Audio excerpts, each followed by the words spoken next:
Reels वाली बहू। प्रज्ञा को रील्स बनाने का बड़ा ही क्रेज है और वो दिन भर रील्स बनाती रहती है।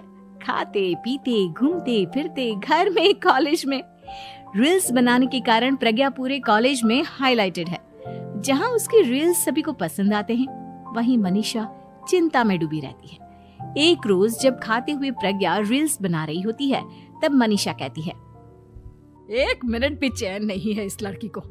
ये नहीं कि खाना तो आराम से खा ले, लेकिन नहीं, अरे थोड़ी देर रील्स नहीं बनाओगी तो आसमान नहीं टूट पड़ेगा। अरे मम्मी, इसी को तो कहते हैं डिटर्मिनेशन। तुम नहीं समझोगी ये सब। भगवान, इस लड़की को सद्बुद्धि दे। जब देखो तब टेढ़ा बाका मुंह बनाती रहती है। मनीषा की बात का प्रज्ञा पर जरा भी असर नहीं होता और वो खाते खाते रील्स बनाती रहती है। दिन बीतने लगते हैं और देखते देखते प्रज्ञा का कॉलेज भी खत्म हो जाता है। आए दिन कोई ना कोई मनीषा को प्रज्ञा की शादी करवाने का सुझाव दे जाता है। सब ठीक ही कहते हैं, प्रज्ञा की शादी कर देनी चाहिए। अपने घर के काम काज में व्यस्त हो जाएगी तो खुद ही ये रील्स और नाच गाना बंद हो जाएगा। मनीषा और प्रेम प्रज्ञा के लिए एक अच्छा लड़का ढूंढने लगते हैं और तभी विकी का रिश्ता प्रज्ञा के लिए आता है, जिसने प्रज्ञा को उसकी रील्स देखकर पसंद कर लिया था। अगले दिन विकी अपने माता पिता के साथ प्रज्ञा के घर पहुंच जाता है और प्रज्ञा साड़ी पहने हाथों में चाय की ट्रे लिए उनके सामने आती है। जब विकी को पसंद है तो हमें भी बहू पसंद है। बहन जी, आप बारात की तैयारी कीजिए। एक बार लड़का लड़की अकेले में बात कर ले तो अच्छा रहेगा। हाँ हाँ, क्यों नहीं। मनीषा विकी को प्रज्ञा के कमरे में भेजती है, जहां प्रज्ञा पहले से ही रील्स बना रही होती है। तभी विकी कहता है, आ गए आपके साजन जी। हमारे साथ ये रील्स कंप्लीट करती तो और भी अच्छा रहता। अच्छा जी, अब आ ही गए हैं तो बना ही लेती हूँ आपके साथ। दोनों मिलकर रील्स बनाते हैं। जब वी मीट और तुरंत पोस्ट भी कर देते हैं। फिर विकी कहता है, जब आप साड़ी में चाय लेकर आए तब मुझे लगा कि कहीं मैं गलत घर में तो नहीं आ गया। अब सही है। दोनों की शादी पक्की हो जाती है और शादी के दिन भी प्रज्ञा रील्स बनाने से चूकती नहीं। यहाँ तक कि बारात के समय भी नाचते हुए रील्स बनाती है। सभी लोग प्रज्ञा की तारीफ के पुल बांध देते हैं और प्रज्ञा नाचती गाती अपने ससुराल चली जाती है। सब कुछ अच्छा चल रहा होता है। प्रज्ञा यहाँ भी दिन भर हर चीज की रील्स बनाती रहती है। लेकिन कुछ दिनों के बाद जब सुनीता कहती है, बहू, ये रील्स के साथ साथ कुछ काम भी कर लिया करो। वैसे तुझे और क्या क्या बनाना आता है? मम्मी जी, वैसे तो सब कहते हैं कि मैं सब कुछ अच्छा बनाती हूँ, लेकिन मुझे लगता है कि मैं मैगी अच्छा बना लेती हूँ। हाँ, कॉफी भी अच्छा बना लेती हूँ और मुंह तो सबसे अच्छा बना लेती हूँ। हैं? अच्छा अच्छा। सुनीता अपना माथा पकड़ लेती है और कहती है, बहू, कुछ खाना बनाना भी सीख लेती। मम्मी जी, मैं लंबी प्लानिंग कर रही हूँ। जल्दी ही मैं इतनी फेमस हो जाऊंगी कि मुझे पैसे मिलने लगेंगे। हम दोनों सास बहू राज करेंगे, राज नौकर काम करेंगे और लोगों की तो लाइन लगेगी हमसे मिलने के लिए। तेरा दिमाग खराब हो गया है क्या बहू? हंसी मजाक तक ठीक है, लेकिन इस तरह घर नहीं चलते। जितना जल्दी हो इस घर के तौर तरीकों को सीख लो। प्रज्ञा मुंह घुमाकर चली जाती है और तुरंत उसी वक्त एक रील बनाती है।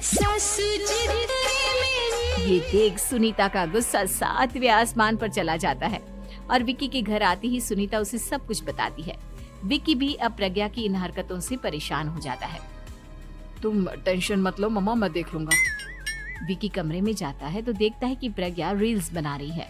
विकी बड़े ही प्यार से प्रज्ञा से कहता है, प्रज्ञा, इन सब के लिए मैं तुम्हें मना नहीं कर रहा हूँ, लेकिन फिर भी हर वक्त तो ये अच्छा नहीं लगता ना। समझने की कोशिश करो, मुझे भी तुम्हारा थोड़ा वक्त चाहिए। मैं जब ऑफिस से आता हूँ तो मुझे समय देने की जगह इसी में लगी रहती है। तुम ज्यादा ही सोच रहे हो। तुम भी मेरे साथ रील्स बनाओ ना, तुम्हें भी बहुत अच्छा लगेगा। तुम्हें इज्जत से कोई बात समझ में नहीं आती क्या? दिमाग खराब हो गया है तुम्हारा इस चकाचौंध से। अगर तुमने अपना रवैया नहीं बदला तो मैं तुमसे दूर चला जाऊंगा।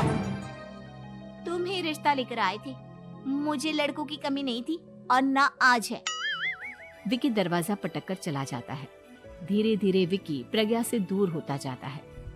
एक रोज मनीषा प्रज्ञा के ससुराल उससे मिलने जाती है।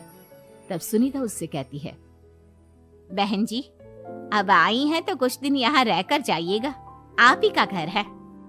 हाँ मम्मी, बहुत दिन हो गए तुम्हारे साथ एक भी रील नहीं बनाई मैंने। प्रज्ञा तुरंत अपने फोन में रील्स ऑन कर लेती है। ये सब मुझसे नहीं होता। तेरा ये भूत अभी तक नहीं उतरा क्या? बहन जी, आप कुछ कहती नहीं क्या इसे? जब आप ही कुछ नहीं कर पाई तो मैं कर ही क्या सकती हूँ। सास तो वैसी ही बदनाम है। शाम को घर की लाइट चली जाती है और मनीषा प्रज्ञा से कहती है, मेरे घुटनों में बहुत दर्द हो रहा है, तू लाइट का कुछ इंतजाम करना बेटा। अच्छा, कैंडल जला देती हूँ मम्मा। प्रज्ञा गाते हुए कैंडल जलाती है और खिड़की के पर्दे के पास रख देती है। मनीषा, जिसे बहुत दर्द हो रहा है, वो सो जाती है और प्रज्ञा हमेशा की तरह अपने रील्स में लग जाती है। उधर कैंडल की वजह से पर्दा आग पकड़ लेता है और मनीषा के कमरे में आग लग जाती है। बचाओ, कोई है, बचाओ। सभी भागते हैं और विकी कमरे की आग बुझाने में लग जाता है, लेकिन तब तक मनीषा आधी जल चुकी थी। मनीषा की हालत देख प्रज्ञा रोने लगती है। विकी मनीषा को तुरंत हॉस्पिटल ले जाता है और उसे एडमिट कराता है। विकी प्रज्ञा से कहता है, देख लिया ना, तुम्हारे इस नाच गाने की वजह से आज तुम्हारी माँ की जान जाते जाते रह गई। अब पता नहीं तुम और क्या चाहती हो।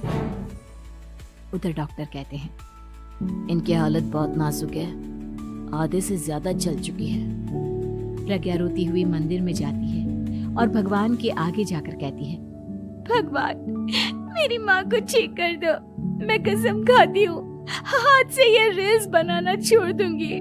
बस मुझे मेरी माँ वापस मिल जाए। 2 दिन बीत जाते हैं और मनीषा खतरे से बाहर आ जाती है। पेशेंट अब ठीक है, आप लोग उनसे मिल सकते हो। सब कोई मनीषा से मिलता है और प्रज्ञा सबके सामने अपना फोन तोड़ देती है। मुझे माफ कर दो मम्मा, मैंने तुम लोगों की बातों को नजरअंदाज किया। बेटा, कोई भी चीज जरूरत से ज्यादा खराब है। मैंने तुम्हें रील्स बनाने से कभी मना नहीं किया, लेकिन हर वक्त एक ही चीज तो सही नहीं है। मैं समझ गई हूँ मम्मा, आई एम सॉरी। प्रज्ञा उस दिन से रील्स बनाना छोड़ देती है और पूरी तरह से अपने घर में लग जाती है।